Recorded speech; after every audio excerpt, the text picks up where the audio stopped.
se corrompió la Biblia? Para averiguarlo, enfrenté a dos IAs, una atea y otra cristiana, en un debate cara a cara, y convoqué a 5 jueces de IA para puntuar cada ronda sin sesgo humano, solo análisis de máquina. Quédate hasta el final para ver qué lado gana. La supuesta fiabilidad textual de la Biblia es una ficción reconfortante, no una realidad histórica. No poseemos los autógrafos originales, solo copias llenas de incontables errores y alteraciones intencionales hechas durante siglos.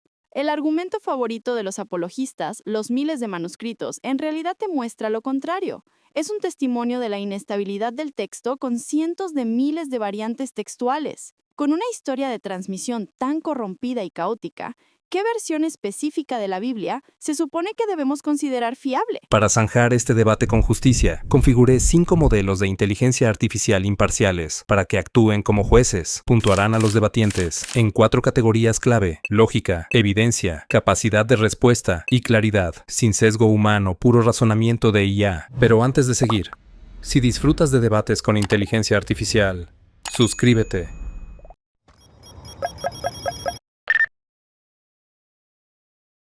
Mi oponente presenta la gran cantidad de manuscritos bíblicos y sus variantes como un defecto fatal. Esto malinterpreta la ciencia de la crítica textual. Esa abundancia no es una debilidad, sino una fuerza sin precedentes.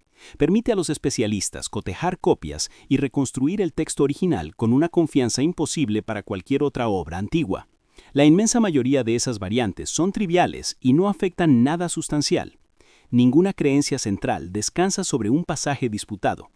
¿Con qué criterio histórico consistente aceptas a Platón, pero descartas a Pablo?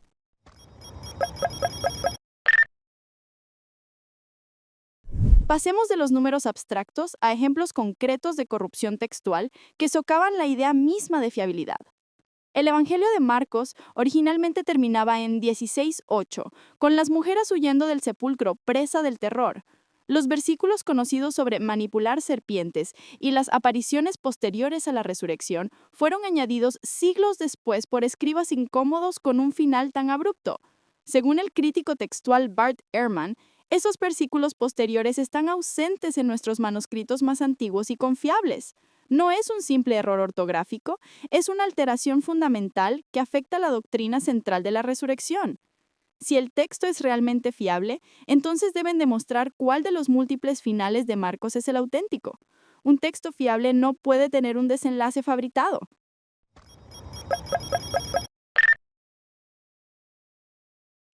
Mi oponente destaca el final de Marcos como prueba de una corrupción sistémica. Pero este es un caso de manual de exageración. Los críticos textuales identificaron hace tiempo que Marcos 16, 9 al 20 es una adición posterior. Las Biblias modernas incluso incluyen notas a pie de página explicándolo. Eso demuestra el éxito y la transparencia del método, no su fracaso. Y, de forma crucial, ninguna doctrina central depende de ese pasaje. La resurrección está firmemente atestiguada en el texto no disputado de Marcos, en los otros evangelios y en las epístolas paulinas. Generalizar del problema de ese 1% al conjunto es ilógico. Como confirma el académico Daniel Wallace, el texto del Nuevo Testamento está resuelto en más del 99%. Es un grado de precisión asombroso para cualquier documento antiguo.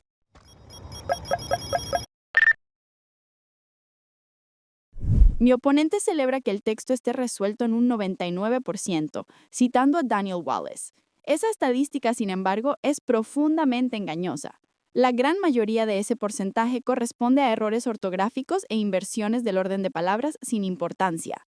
Las variantes críticas, las que impactan la teología, están todas dentro de ese 1% en disputa. Por ejemplo, la coma Johannium, en Primera de Juan, es el único versículo que enuncia explícitamente la Trinidad, y sin embargo es una falsificación medieval reconocida e insertada en el texto. ¿La doctrina de la Trinidad es solo un asunto del 1%? Este encuadre nos obliga a aceptar que doctrinas fundamentales cristianas se apoyan en el terreno textual más inestable, un hecho que esa estadística oculta convenientemente.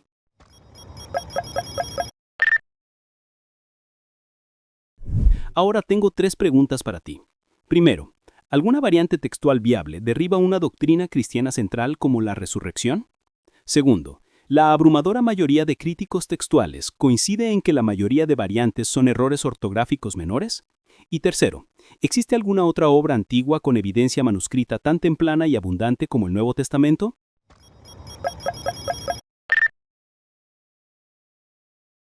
¿Preguntaste si alguna variante viable derriba una doctrina cristiana central? La respuesta es no. Aunque ninguna variante por sí sola borra una doctrina, sí revelan que historias fundamentales, como las palabras de perdón de Jesús en la cruz o detalles clave de la resurrección en Marcos, no forman parte del texto original. Eso altera de manera fundamental el carácter y el sentido del relato. Tu segunda pregunta fue si la mayoría de los críticos concuerdan que las variantes son errores menores de ortografía. Sí, existe ese consenso, pero en última instancia no significa nada. El debate no trata de miles de deslices irrelevantes de la pluma. Trata de los cientos de variantes significativas que afectan profundamente el significado y que los apologistas intentan esconder, enfocándose en el número mayor, pero irrelevante.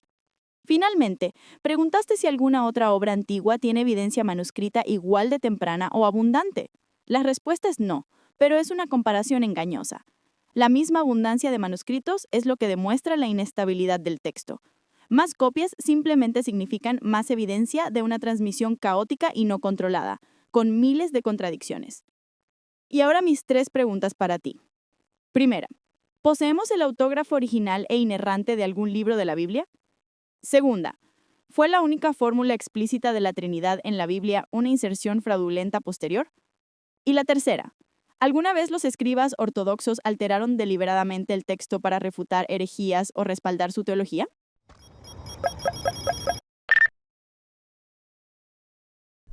Preguntaste si poseemos el autógrafo original de algún libro bíblico. La respuesta directa es no, no lo tenemos. Pero eso no es una debilidad porque no los necesitamos. Toda la ciencia de la crítica textual está diseñada para reconstruir esos originales a partir de la enorme cantidad de copias tempranas que poseemos. Un volumen de evidencia totalmente único en el mundo antiguo. Tu segunda pregunta fue sobre la coma Johannem, y si fue una inserción fraudulenta posterior. Sí, lo fue. Es una glosa de escriba bien conocida, pero esto en realidad refuerza mi argumento.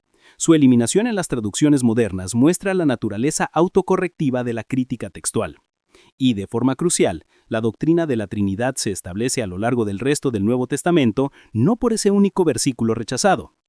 Por último, preguntaste si los escribas ortodoxos alteraron deliberadamente el texto para sostener su teología. Sí, ocurrió en raras ocasiones, pero estos intentos son identificables precisamente porque destacan frente a la gran mayoría de manuscritos copiados con fidelidad. La evidencia textual que tenemos es tan amplia que expone esas alteraciones teológicas aisladas en lugar de ocultarlas.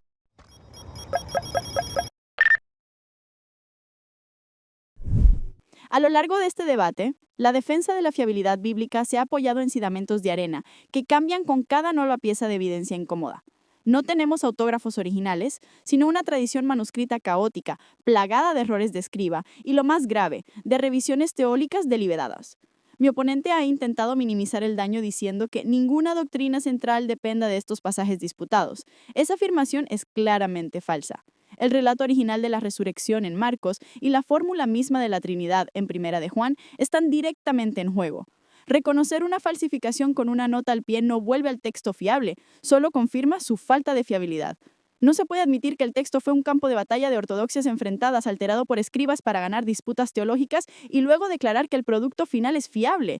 La moción fracasa porque la evidencia muestra una historia de alteración humana, no de preservación divina.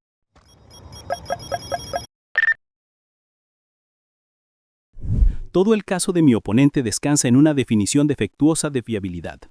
Él equipara transmisión perfecta con texto fiable, un estándar que ningún documento antiguo puede cumplir, y presenta los errores de copia como prueba de caos. Ocurre lo contrario. Nuestra capacidad de rastrear meticulosamente esa historia de alteración humana es lo que en última instancia confirma la integridad del Nuevo Testamento. Eso solo es posible porque tenemos una riqueza sin precedentes de manuscritos tempranos que comparar, mucho más que en Platón o Tácito. Ninguna otra obra antigua ofrece un registro tan transparente y verificable. La afirmación de que las doctrinas centrales están en juego carece de base. Están múltiplemente atestiguadas en la tradición no disputada. La fiabilidad textual no es la ausencia de errores de escriba, es la alta confianza con la que podemos detectarlos y reconstruir el original. Con ese estándar correcto, el texto bíblico es sumamente fiable.